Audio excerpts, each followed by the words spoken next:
Hello all my crafting buddies. I've had a few people ask me about circular knitting machines. Now you may remember this from when you were a kid, where you just put every other one, you just lift it over, or even the corkscrew or the knitting Nancy where it was just 4 prongs. Well, time's moved on. We're not using this anymore. It takes time. So we've got the nice little 4 one, which is basically it does I-cord. Nothing more to it. So how you use this is you just thread your wool through here. I am using scrap wool. Through the top. Through a needle, because it will be easier, you can use a crochet hook. Just drop that in there.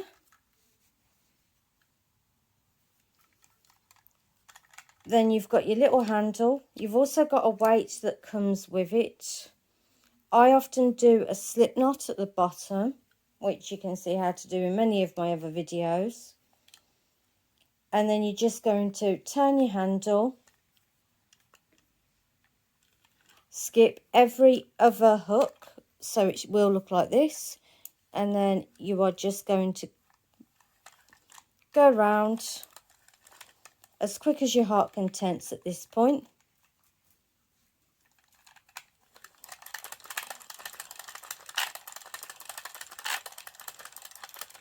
You will see the bottom spin like mad, but eventually what will happen is you will get your I-cord out the bottom. Now I've shown you how to do an I-cord on the LK150. That is basically what this will do. Oh, all got caught in a piece of the plastic.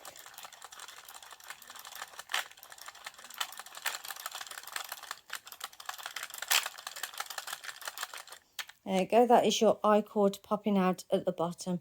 This is useful for handles. You can crochet it up with a thicker needle. Do what you want. To finish that off, you just need to cut your yarn, carry on, and it will drop out the bottom. But I don't want to cut the yarn because this is scrap wool. So I'm just going to hold my yarn up so it doesn't catch any stitches. And I will show you how to cast on the next machine. Now, the next 4 machines, they do all cast on the same way. They don't do well with chunky wool. I have experience with this. Chunky wool are no-no. They prefer double knit or a thicker double knit, but not a chunky. It just jams up in the machine. I don't like it. So let's start off with this baby. Now I am missing my tension gauge at the bottom.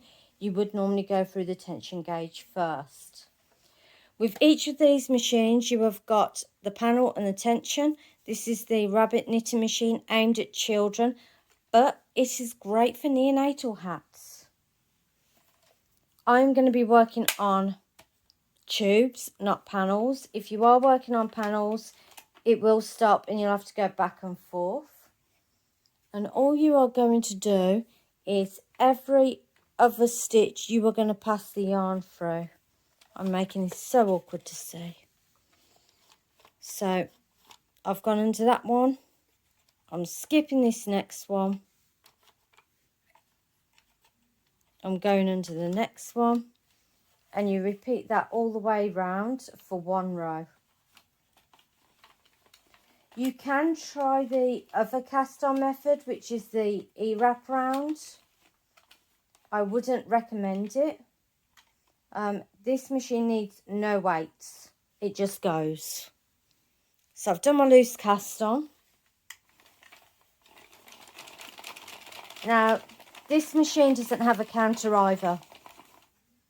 And it's only 16 stitches, I believe.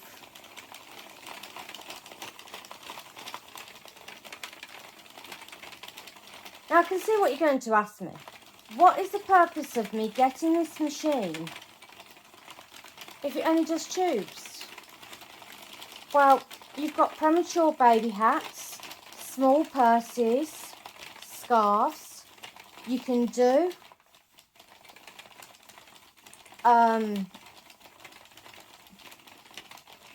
panels as well and then sew them up to make a bigger blanket. That's completely up to you. So I'm just going to cast this off. Oh, to cast off, you just thread it onto your yarn. There we go. This can also make headbands if you're using the bigger machine. And like I said, all the cast on methods are the same. They do knit quite loosely. You definitely have more control on the flatbeds than you do on these. Now, I'm not saying that they're not good. They are good. I use them for different things. I use the small one, like I said, for neonatal hats. I use this one for homeless hats. I've also once managed to make a baby cardigan on here, baby jumper. I didn't like how the neck came out, but it did the job. So with this one, again, you thread it through on here. Yeah, sorry, I haven't done this in a while. So yarn comes up on this bit. You thread through every other needle and you go again. And you have got your tension and your panel. This one goes up to 44 stitches, so it's perfect for a child's hat or a small adult. That was the Prim Maxi. This is the Centro.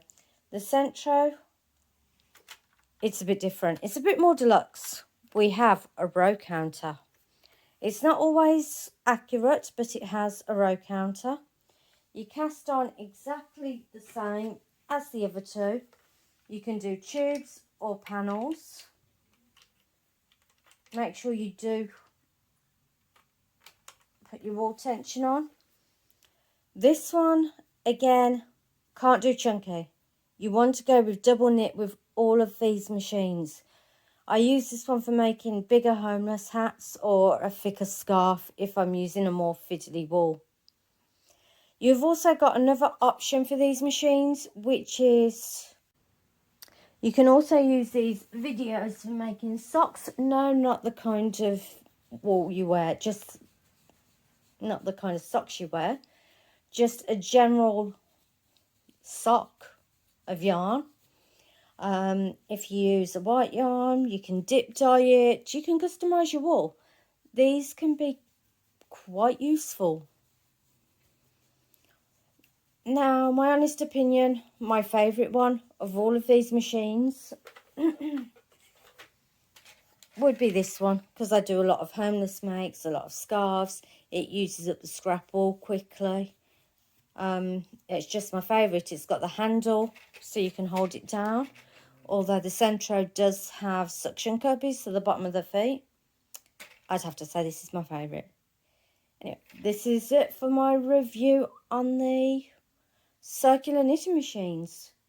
If you want to know more, drop me a message in the comments. This is an unsponsored video and it's just my honest opinion of which circular machines I prefer, which one I find suits my needs better.